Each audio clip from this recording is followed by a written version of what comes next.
Kalau nak dititipi uang barang, apa be nak kenal jangan, mungkin nak dijual banyak, ya dah. Daripada kayak di penjara, ya, terbuang.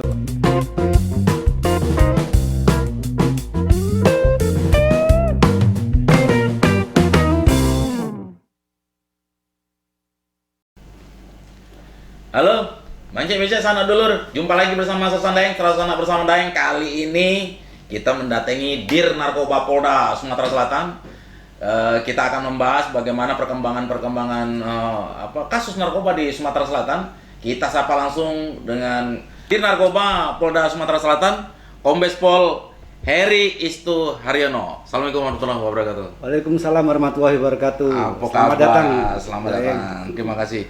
Kak Heri ini kan sudah lama di Palembang ya? Sudah lama apa baru? Sebenarnya, baru bosen? Iya. Jadi saya 2 kali penugasan di sini. Oh, penugasan 2 kali. Ya, pertama tahun 2011 sampai 2013. Ya, waktu itu saya menjadi Kasubdit.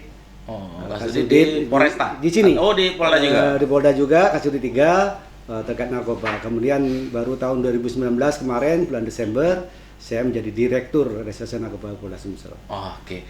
Kak, kan ini kan di era new normal, katanya dengar kabar mungkin dari tetangga sebelah BNN, Badan Narkotika Sumatera Selatan, katanya akan meningkat ini pengguna narkoba itu sendiri. Mungkin bisa dijelaskan, Kak? Memang masalah narkoba ini sangat memprihatinkan. Jadi kalau kita melihat data dari yang dikeluarkan oleh BNN, memang di Sumsel sini meningkat. Artinya penggunanya itu memang dari preferensi, ya. Dari preferensi jumlah pengguna itu adalah 1,8 tadi ya. 1,8 dari jumlah 8 juta penduduk kita. Oh. 8,5 penduduk kita ya kira-kira hampir 1 jutaan lebih. 1 jutaan lebih ya, 1,8% ya. 1,8 dari 8 juta, hampir ya 1 juta lebih. 1 juta lebih ya, ya. Pengguna narkoba ya? Ya, pengguna narkoba itu data dari BNN.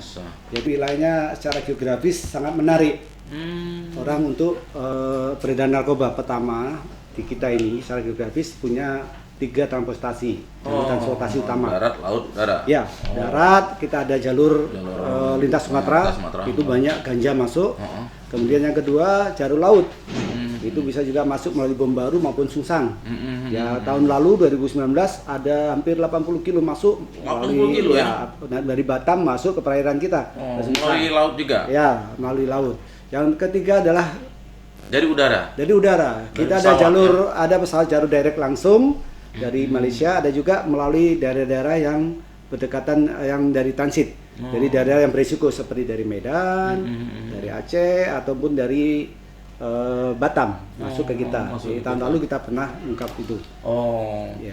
Jadi Kak Heri ya, kita ini sudah masuk daerah transit apa daerah tujuan sekarang kalau berkaitan dengan kasus narkoba di Sumatera Selatan? Saya kira dua-duanya. Oh, dua-duanya transit Ya, juga ya. sebagai daerah tujuan ya. Pokoknya kalau kita ada tangkapan di Jakarta sana besar, ya kemungkinan ada kaitan pasti lewat sini juga. Ya. Atau juga sindikat kita drop di sini dulu baru ke sana. Tapi untuk tujuan juga iya, karena maraknya penduduk kita yang menggunakan narkoba. Narkoba juga ya. Jadi seperti yang kita ketahui di kampung-kampung atau di wilayah pedesaan bahkan tuh banyak pengguna narkoba, bahkan di tukang karet atau sadap karet sama kebun itu malah pakai narkoba. Udah pakai sabu ya. dia. Kita prihatin ya, itu. Berarti. Nah, Pak Kak Heri, ini apa baik sih yang biasa dikonsumsi yang sekarang sedang marak ya? Karena kan narkoba ini kan ada beberapa jenis ya kan, mungkin itu ada inek, ada sabu, ada heroin, ada kokain di situ. Nah, mungkin yang paling menarik untuk diungkap oleh Dir Narkoba Polda Sumsel ini seperti apa? Ya, jadi gini, kita di Sumsel ini memang ada wilayah tertentu yang bisa memproduksi. Di wilayah kita itu ada wilayah Bukit Barisan. Oh, jadi memproduksi sendiri? Ya, artinya ladang ganja tadi. Oh, ladang ganja tadi. Kita itu di wilayah Bukit Barisan itu mereka cenderung bisa menanam. Contohnya pagar alam, terus Empat Lawang, Musirawas dan lain-lain. Dilintasi oleh Bukit Barisan itu ada ganja. Yang kedua, yang paling tren, yang paling pertama sebenarnya utama itu adalah sabu. Sampai ke kampung-kampung, pelosok-pelosok banyak sabu masuk. Bahkan ungkapan kita sendiri, datanya tuh hampir sampai bulan September ini sudah hampir 63 kilo. 63 kilo Ya. yang tangkapan Ya, terbesar. sampai September bukan. Selama setahun hampir sampai September ini sudah 63 kilo sabu. Kemudian ineknya ada 31.000. 31.000 ya, inek. 300 butir. Kemudian untuk ganjanya ada 31 kilo. 31 kilo. Tapi sudah mulai juga melirik ke arah ganja sintetis, gorila. Yang gorila itu yang Ya. cair-cair Ya, itu ya, kayak yang gitu. di Lagi ekstrak gitu ya. Jadi adanya penggunaan vape mungkin bisa juga diindikasikan mereka juga beralih ke ganja sintetis ganja tadi. sintetis tadi. Iya. Ya. Nah, Kak Heri ya, di Sumatera Selatan ini kan ya terutama di Kota Palembang atau daerah sekitarnya kan biasanya kan gagah-gagahan. Kalau dia ada acara ya kan harus organ tunggal di anak. Mungkin organ tunggal yang dilakukan itu bisa juga ya ditunggangi oleh para bandar itu tadi. Nah, ini Cak Mano. Kemarin saya dapat masukan dari Kepala BNP Sumsel itu menyatakan bahwa budaya masyarakat kita Sumsel ini agak unik. Mereka sangat tinggi gengsinya. Tinggi gengsinya. Ya, pantang ditantang. Dan sedikit tanda kutip ya, gemar pesta. Gemar pesta. Ya, karena itu pada saat ada acara hajatan, bahkan mereka yang notabene kurang, mereka mau disuplai oleh bandar untuk mengadakan kegiatan. Yang penting mereka mulakan izinnya. Tindak lanjut dari kita kemarin dengan maraknya peredaran narkoba ini, bahkan sejak tahun 2011 dulu, waktu saya itu sampai malam-malam. Tapi sekarang dengan kita sudah membuat namanya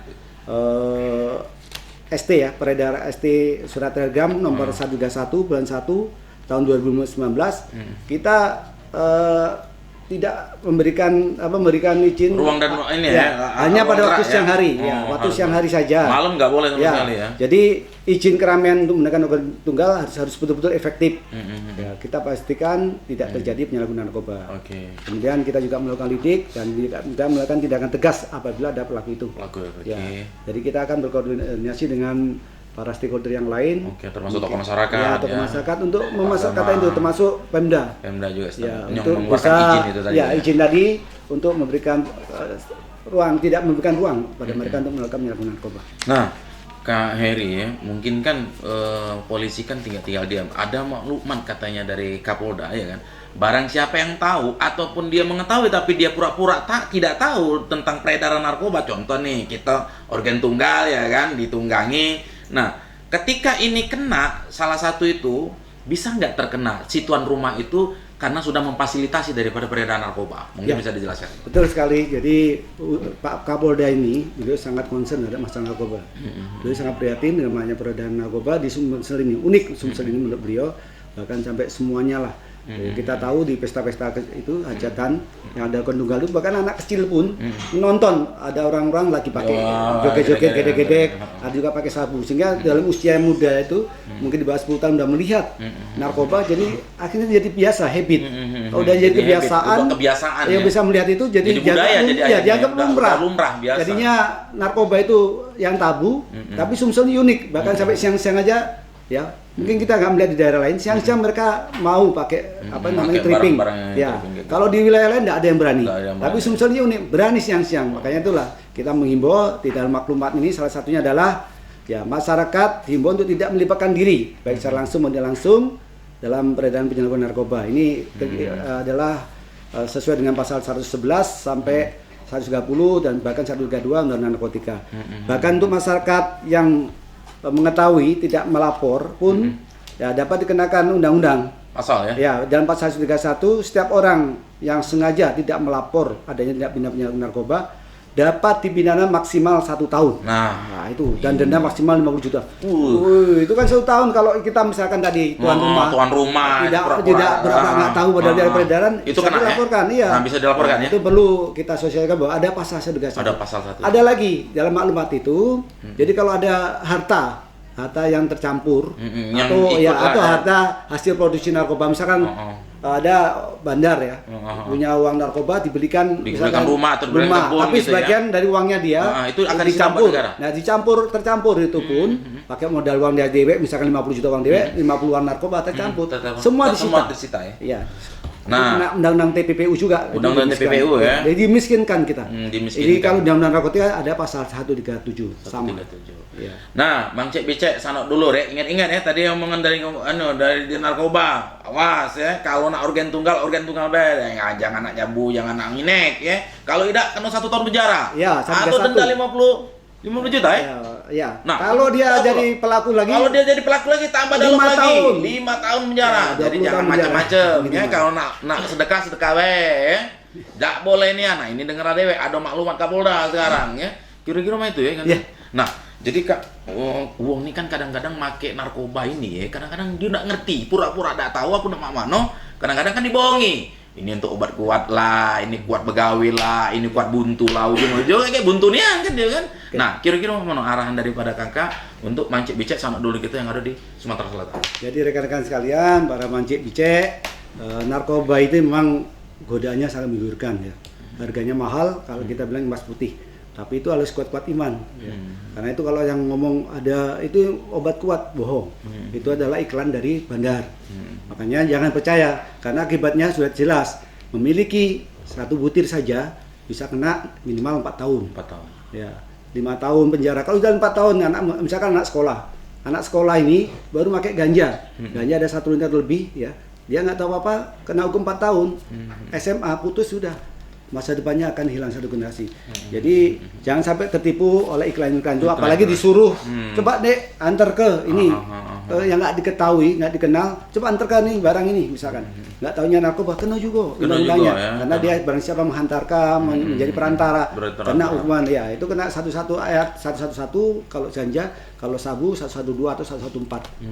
Itu yang zaman hukuman 5 tahun. 5 tahun ya. Nah, Bang Cek Bicek sangat dulu rek inget-inget juga kata dir tadi. Kalau nak dititipi uang barang, apa bae nak kenal jangan, mungkin nak dijual banyak, ya dah. Daripada kayak di penjara, ya, terbuang. Kalau ada juga keluarganya yang terkena narkoba, nah, ini masyarakat juga wajib melaporkan. Oh, tak boleh dia ya. Ya, Didiam kalau ada itu, orang ya. tua wali pecandu narkoba, ya Harus dilapor ke bawah. wajib melaporkan. Kalau nggak melaporkan juga kena undang-undang juga. Kena undang-undang 6 dulu, bulan tadi. penjara.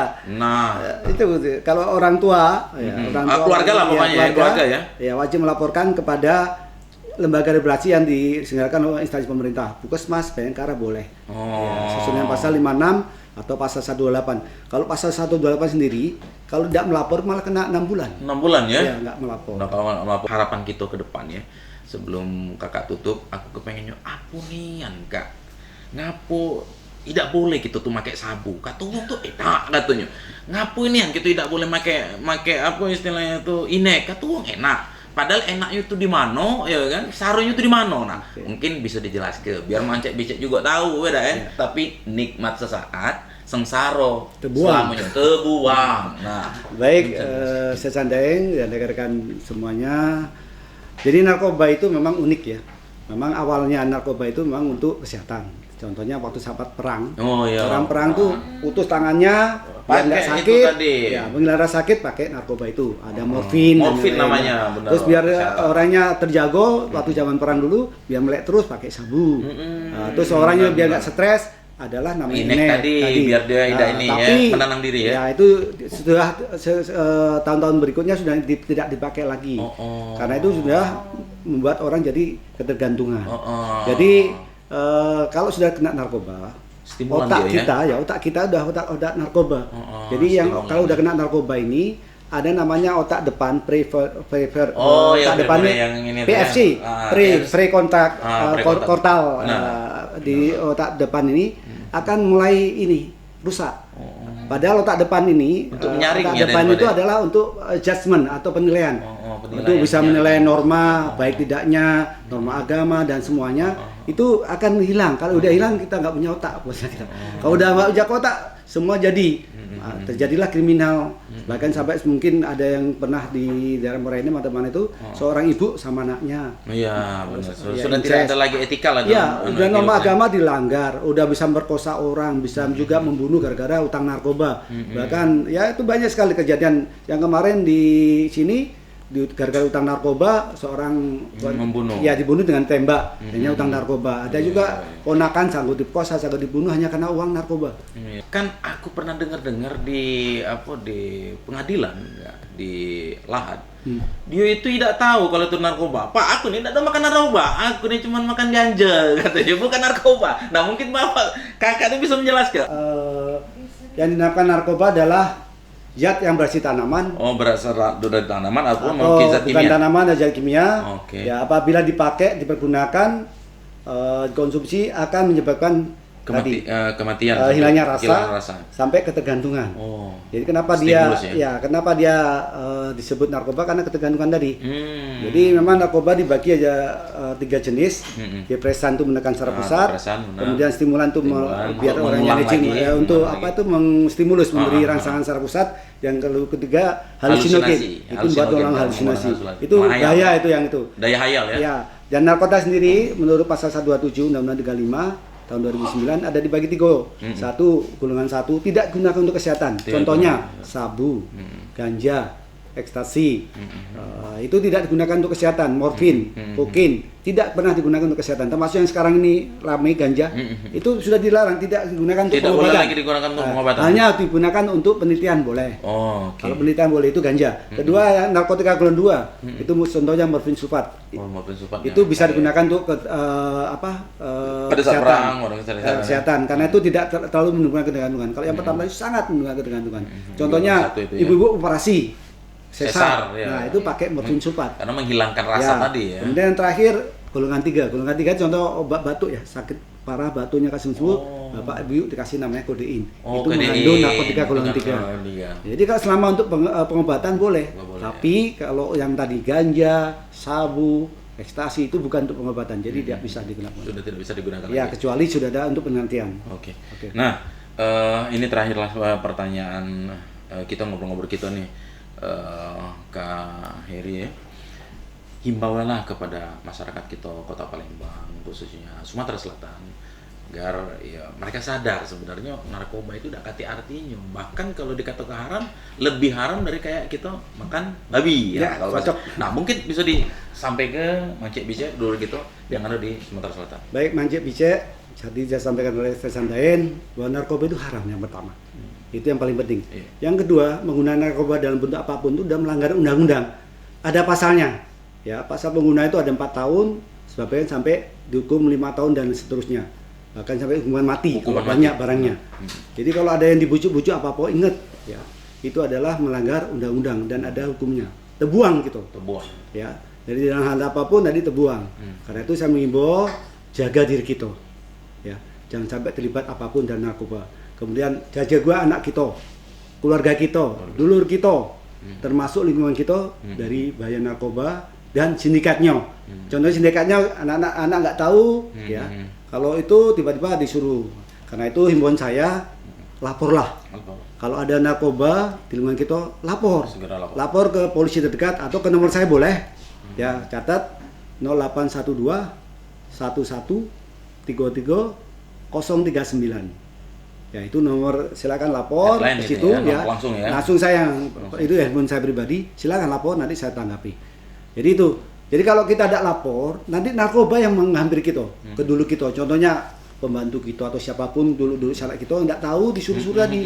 Padahal tuh siapapun nggak tahu, lepas tahu tidak tahu, itu kena pasalnya. Karena dia ada pasal jadi perantara, kayak gitu. Hanya nunjuk, Pak saya nggak narkoba, Pak saya nunjukkan tuh loh Pak, belilah sana. Itu namanya juga perantara. Kena juga. Ya, saya kira itu. Oke, terima kasih. Mancik Bice, sana dulur, itulah tadi bincang-bincang kita dengan Dir Narkoba Polda Sumsel. Jangan pernah sekali-sekali menyentuh narkoba, apalagi ke narkoba. Kalau kena narkoba dikit, buang pokoknya ya. Katakan tidak pada narkoba. Oke? Assalamualaikum warahmatullahi wabarakatuh.